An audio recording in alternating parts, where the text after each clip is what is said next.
As a lot of you are probably familiar with, society kind of has a checklist of things which one should have accomplished by age 30 in order to be considered successful. Get married, have kids, buy a house, have a good career. While Lloyd and I are married, although the timing of our decision wasn't related to age, we don't have any kids, and we haven't bought any property. And as for career, I decided to leave my job that society told me was good and respectable and go back to the drawing board to start over when I was 29 years old. In other words, I haven't ticked off a lot of boxes on that checklist. Yet, I like who I am and where I am more now than I ever have, and this is also the happiest and the most satisfied I've ever been with my life, which is kind of at odds with what society tells us should be the case. So I've been thinking about why that is, especially because over the past few months, I've received a number of questions about dealing with self-doubt, self-reflection, and the confusing questions in life.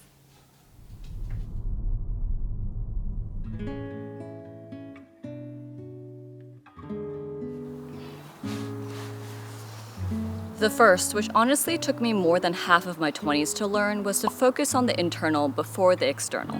What I mean by internal are things like my behavior, reactions, thoughts, or ideas, whereas external is anything beyond that. Whether it's other people's behavior and thoughts, stuff like weather and traffic jams, or say a country's economic policies or a global health crisis. The latter are all things that are, as unpleasant as it may be to admit, things that we don't have much, if any, control over. I can't control if someone I work with is in a bad mood, or if it rains tomorrow, or if a company I applied to for a job suddenly freezes hiring. But I would put a lot more time and energy into thinking about or getting worked up about these things when essentially it was pointless because there wasn't much I could do to change them. The only things I could control were internal, which, as I mentioned, are how I behaved, or what I thought, or how I reacted. Over time, I realized that as long as how I'm doing internally is just a reflection of whatever's happening externally, then my happiness will always kind of be held hostage by those things which are outside of my control. The result would be living life like I'm just on the receiving end of everything, which frankly is exhausting. And to clarify, I don't mean that one can't or shouldn't feel annoyed or upset about things that happen because emotions are normal. But if nothing about the situation can really be changed, then feel however you feel, but only for a certain amount of time before moving forward. Plus, dwelling on things I couldn't control wasn't a good way to invest my energy as a person. We all have a limited amount of energy, including emotionally, and if I got and stayed bothered or upset or whatever whenever these things happen, then I literally would be using up so much of my energy. Energy which I could put towards other things, including myself and the internal things I actually can do something about.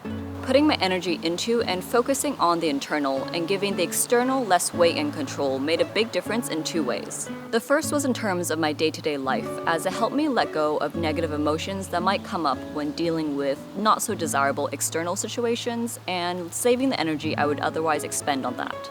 The second was that it actually impacted the more long-term trajectory of my life. When I shifted my energy away from things that I couldn't really change and essentially stopped attributing my happiness to external circumstances, the effect was that I turned inwards to focus on things I could do something about. In particular, I previously had been attributing a lot of my dissatisfaction with my life to the industry that I worked in and where I was working. My thinking was that if I'm not happy working as a lawyer in Hong Kong, then changing those things would probably solve that, right? As I'll explain later on in this video, it wasn't quite so straightforward, and learning to turn inwards was the first step in realizing that. But turning inwards then presented a new challenge, which then led me to the next thing I learned, which I struggled with for a couple of years.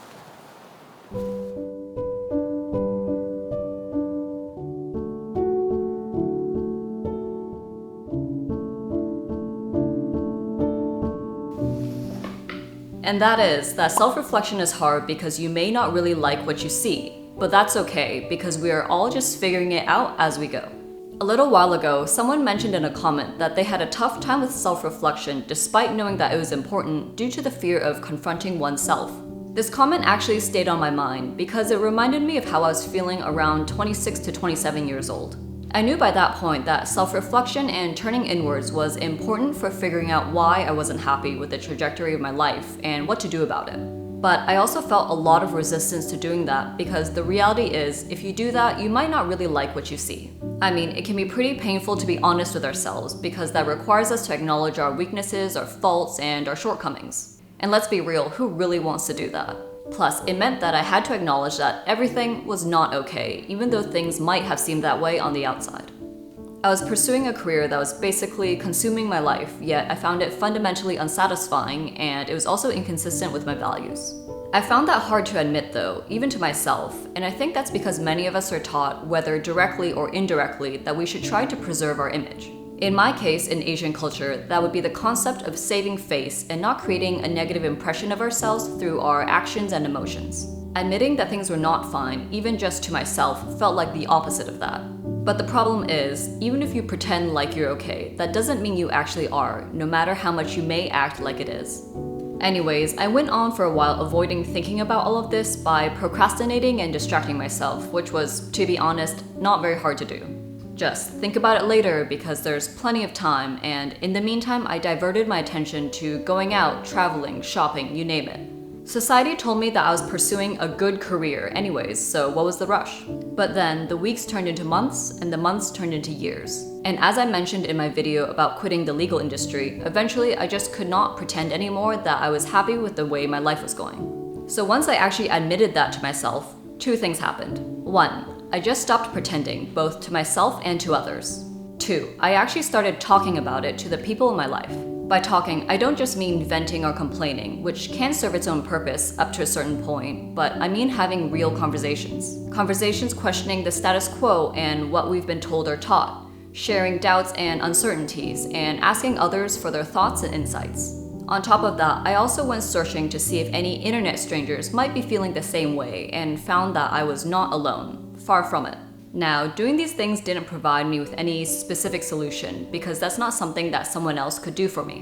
What it did do was help me realize that everyone is just figuring it out as they go, myself included, and that's completely normal. We can't predict the future as much as we may wish we could or think we can, so the reality is that everyone is just working off their current best guess. All in all, this stage of my 20s helped me be more honest with myself as well as not judge myself for where I was at, which was still figuring out what I wanted to do next. But after that came the challenge of actually doing something to change the trajectory of my life, in which I learned the final major lesson of my 20s.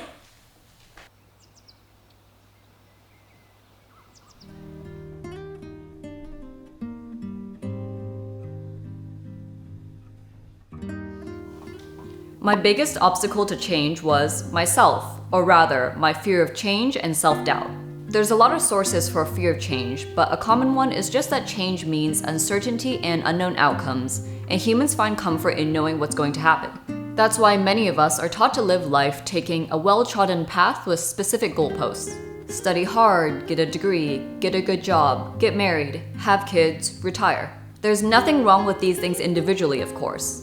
I think the issue is with assuming that this path will work out just because many other people have done it before and believing that you'll know what happens next as a result. I mean, I definitely thought this both when I started law school and when I started working as a lawyer, that I could at least kind of predict how the next few years of my education or my career would go. Even after working as a lawyer for several years, I still held on to the idea of staying in the job despite being unsatisfied because, well, I knew what would happen next. Meanwhile, quitting would have meant diving into the unknown. But over time, I came to realize that I had been wrong about thinking that I knew how things would go. I liked law school less than I thought I would. I had a harder time finding a job out of law school than I anticipated. And then I went from practicing family law at a firm with 4 lawyers to becoming a projects and construction lawyer at a firm with over 2,800 lawyers. This was all a good solid reminder to myself that no, I can't tell what will happen next. As a quote that I saw which stuck with me said, "Unless you are already dead, mentally, emotionally, and socially, you cannot anticipate your life 5 years into the future. It will not develop as you expect. So just stop it." Being wrong about thinking I knew what would happen next, but nevertheless learning to adapt and overcome any obstacles, ultimately taught me the most important lesson of my 20s, that I could rely on myself. Before then, I think quite a lot of my confidence came from external validation, stuff like being praised for getting good grades or working as a lawyer. Basically, I believed in myself because others believed in me. While it's obviously nice to hear that other people believe in you, the most important thing was that I also needed to believe in myself, because that's something that no one else can do for me. By the last 2 years of my 20s, I gained the confidence that I would be able to overcome or manage any circumstance or situation that I might have to face. And as a result, I stopped being afraid of things changing or the unknown. Plus, I stopped basing my confidence off of external factors, which helped me stop attributing my happiness to external circumstances, like I mentioned earlier. In the end, I realized that just changing my job and moving cities wasn't going to be the key to my happiness or solve my problems. Of course, external circumstances may be a cause for dissatisfaction, and they might have to change. In my case, I did decide to leave my legal career behind. But without overcoming my own self-doubt and fear of change first, I don't think that changing those external circumstances alone would have done much in the long run. I may have just decided to pursue another career in another city based on what other people are doing or what would give me external validation, instead of trying something that's consistent with my own values and believing in myself to figure it out. Thanks a lot for watching, guys. If you're wondering what values I'm referring to, I talk about them in this video on whether I regret being a lawyer, and check out this video for a video that the YouTube algorithm thinks that you'll like.